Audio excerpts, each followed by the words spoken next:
Ôi ta đoពេលធ្វើម្ហូបអង្គុយរហូតនៅខាងស្លអីឥឡូវផ្សាយផ្សំគ្រឿង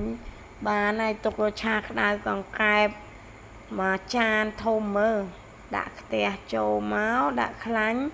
ម្លីងខ្ទឹមឲ្យរៀងឈ្ងុយមកបន្ទាប់មកយើងបានដាក់ខ្ទឹម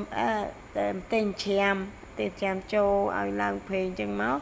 រួចប្រហុកបន្តិចដាក់ទៅប្រហុកកុំឲ្យវាភ្លាវព្រោះនៅផ្ទះខ្ញុំអត់មានកាពិចឹងដាក់ប្រហុកជំនួសឥឡូវដាក់គ្រឿងបុកចូលមានស្លឹកគូស្លឹកអីដើម្បីកាត់ឆ្អាបដាក់ខ្ទិះដូងតិចសល់ខ្លះទុកដាក់ពេលក្រោយហើយម្លីងវាឈ្ងុយចាក់កង្កែបចូលឆាវាចោះឆាវាឡើងឲ្យរៀងស្ងួតទឹកតិចមកថែមគ្រឿងខៅអត់មានអីច្រើនមានគ្រឿងសាមញ្ញគ្មានអីពីណាទេមានតែប្រេងខ្យងស្ករប៊ីចេងទឹកត្រីបន្តិចមកតែប៉ុណ្ណឹងខ្ញុំគ្រឿងខៅខ្ញុំតែប៉ុណ្ណឹងឲ្យលួចអំពិលទុំតិចមកឆាហើយចាប់ដើមចាក់បន្លែចូលឲ្យ